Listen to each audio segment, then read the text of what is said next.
everybody, welcome back to my channel, Jordan Gets a Hobby, in which I am Jordan and I seek to reclaim some of the hobbies of my youth. Lately, I have been getting back into the art of polymer clay making, which is something I used to do when I was a little girl in the 4th grade. If you want to know why exactly I am revisiting some hobbies from the 4th grade specifically, I've got a lovely video where I explain some of that. But today, before I get started crafting, I needed to explain a bit of a development. So if you've been here watching my 5 videos so far, then you will know that I had found this book on eBay, which I thought was the book that I had used when I was a kid to create some of the stuff that I've already made since revisiting this hobby. So this is the Create Anything with Clay book, made by the Klutz Company, and I was looking through it and I was trying to, remember all of these things that I had used to make, and some of the pages, like a lot of them looked vaguely familiar, and my brain was like filling in the gaps, being like, oh yes, of course I remember this stuff. Of course I remember, making food items out of clay. And so, but my brain was trying to fill in the gaps for things that were not actually there, because I was looking for a specific page with this wizard that I had made several times when I was a kid. And it turned out that I had actually gotten the wrong book. It was the sequel. And that really grinded my gears because I had spent all of $10 to get this book off of eBay. I had waited so long for it to get delivered to me. And then my brain was really playing tricks on me, and I did not like that.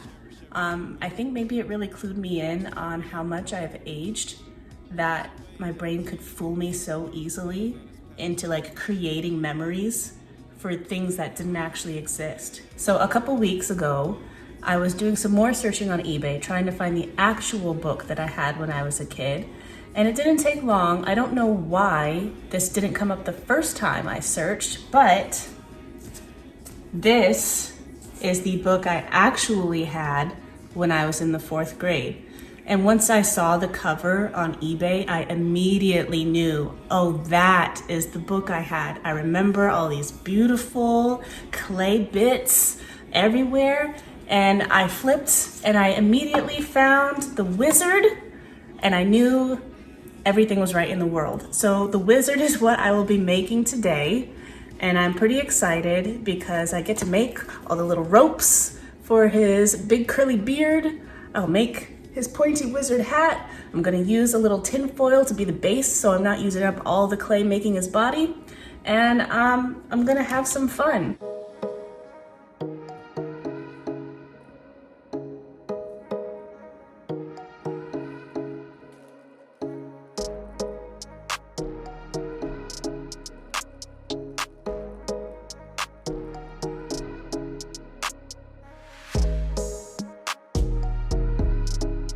So I guess I could just, leave these lo-fi beats on here and let you watch me make my wizard in silence, but I'm just not there yet. I'd rather talk to you. So I'm going to talk to you about anxiety. So this new old book has come to me at a pretty good time, because I have noticed that lately I have been dealing with a different brand of stress, a different brand of anxiety. I would say that I have always been more on the anxious side. As a kid, I was constantly afraid of home intruders and, run-of-the-mill demon possession. I was prone to loneliness, I was prone to worry, and I was on the eternal quest to prove my significance. And to the outside world, I think I probably came off mostly as just a quiet and reserved kid, but internally there were a lot of battles going on where I would logically know something to be true, such as the fact that dinosaurs no longer exist. But then practically, I would still be afraid to shower with the curtain fully closed, because I thought a velociraptor was going to rip me to shreds with its toe talons. So I would keep the curtain half open and do this shuffle dance of leaning into the water and then rocking back to check and make sure there were no creatures in the doorway.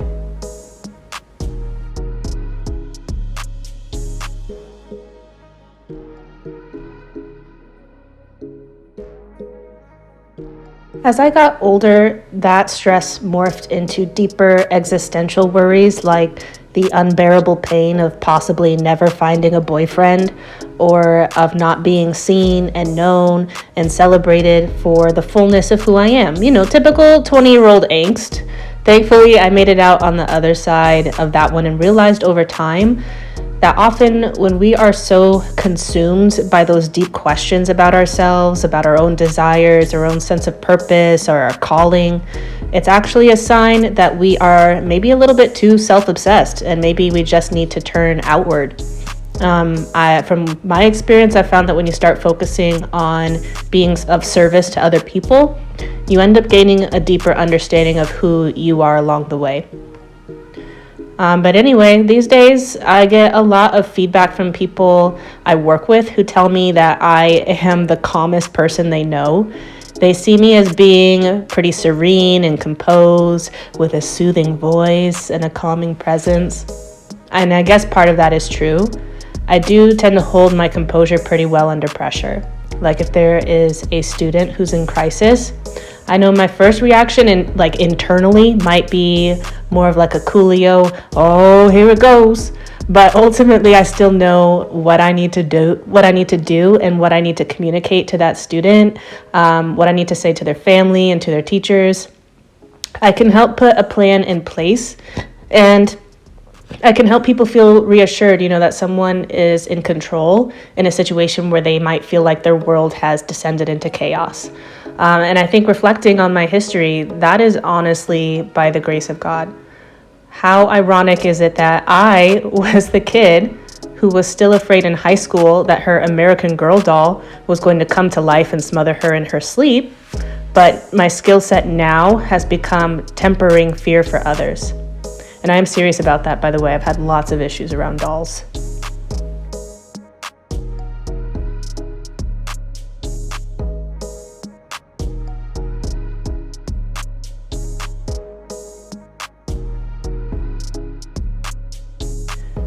But I cannot say that the fear of the unknown is something I have completely overcome. It has only morphed again and highlighted some potential areas where I have not been trusting God to show up. And now, as a new bonus, fear has been showing up in my body. I have been experiencing what I can only assume at this point to be anxiety attacks because I have gotten some medical testing back, and so far, thankfully, everything has come back normal, healthy range. But lately I have been sitting down and all of a sudden my heart will start racing. I'll go pale. My extremities will feel all heavy and tingly. And I'll get this pit in my stomach just with this sense of impending doom, I guess. My jaw had been feeling really tight for weeks, which was leading to tension and knots in my neck, which I'm thinking has been causing these tension headaches where it feels like my temples are just being squeezed by a rubber band. So then I'm constantly microwaving this old sock full of dry rice as my makeshift heating pad to try and get these neck knots to release. And people in the teacher's lounge have found my rice sock in the microwave and they have been very confused.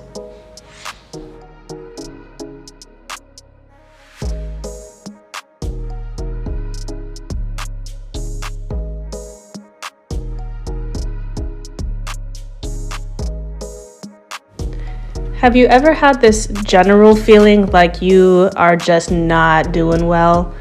That is the space where I had been over the last few weeks. And I can finally feel myself emerging from it after taking a little bit of time to actually take care of myself. But there is this tricky spot you can get to where you know that things are not working and you have some idea at least of maybe some changes you could possibly make that are within your control in order to help bring about some kind of positive change, but you are just not in a place yet mentally, spiritually, physically to feel ready enough to actually make those changes. I feel like I was in that tricky spot for a long time. And I don't know what the signs are for you that you might be in a tricky spot, but for me, it's when I go out of my way to consume more sugar. I am fully aware that I am addicted to sugar because when I'm off it, I feel so much lighter. I have more clarity and less brain fog. I just have a lot more energy.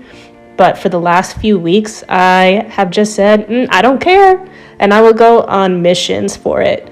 So I will leave campus to take a break, walk across the street to the nearest gas station, and I will buy a bag of peanut butter M&Ms. The shareable size, people, the shareable size. I was not content for a single serving, the shareable size, and I would not share it. I was irritable and I was sluggish, and responding to emails and text messages felt nigh impossible.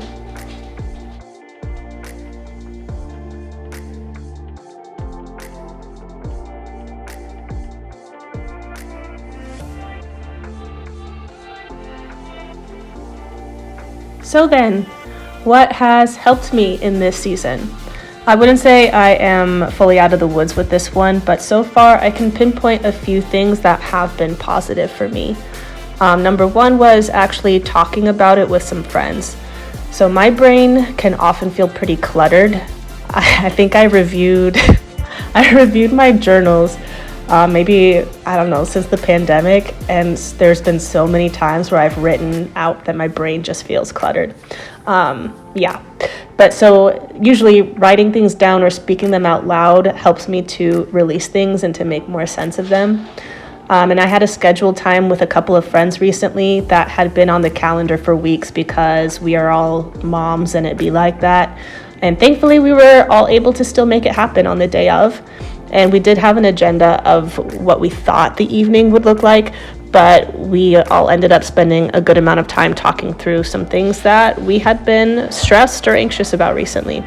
So I cried a lot that night, and they did not try to solve my problems, but they were very empathetic, and they made me laugh, and they helped me to not feel so alone.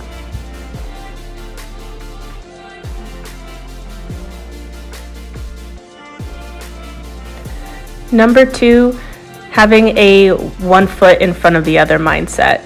So when a task like cleaning a room felt too overwhelming, starting with a goal like, hey, I'm just going to put things away for 5 minutes before I lay down on the couch, and that was very helpful. So getting started is usually the hardest part. So having somewhat of an internal negotiation about how much I could do got me motivated to just do something before ending my day. And then if I did spend 5 minutes picking up a room, I usually would find that I had a little bit more energy to do another task, whether that was loading the dishwasher or sweeping up some dog hair. And those little tasks, they add up, and they are a part of that focusing on those things that are within your control idea.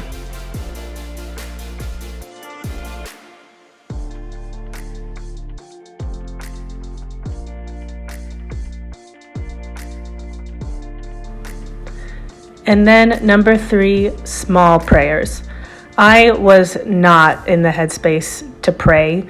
Like I said, my brain was feeling very cluttered, and having a full-on conversation with God felt very inaccessible in those moments. But little declarations during my day like, Jesus, help me, those were doable. I could do that. I could just ask for help. And I do believe that even though my internal state felt very jumbled, I knew that God would know how to untangle it all and find the deeper prayers that were hiding somewhere in a dusty corner.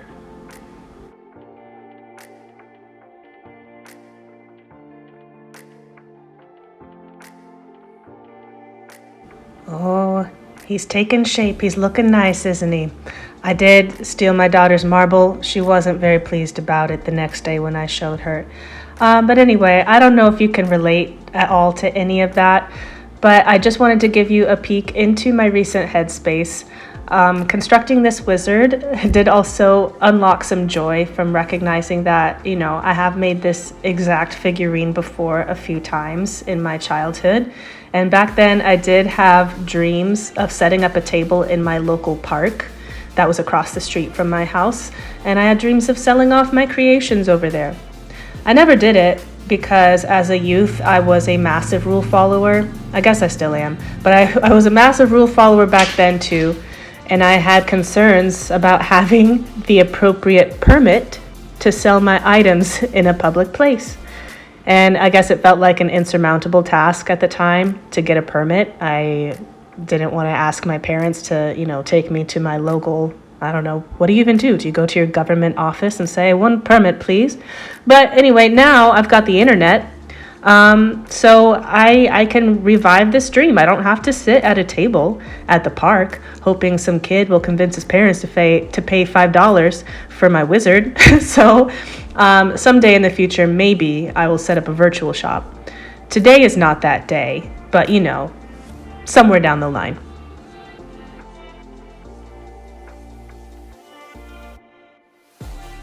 There he is in all of his glory. And that is a wrap. Here I am. I'm tying up my hair. It's the end of the evening. I was about to go to bed. It was pretty late that night. But thank you for joining me. Thank you for taking time from your day to listen to me talk and watch me build something. I'll see you guys soon.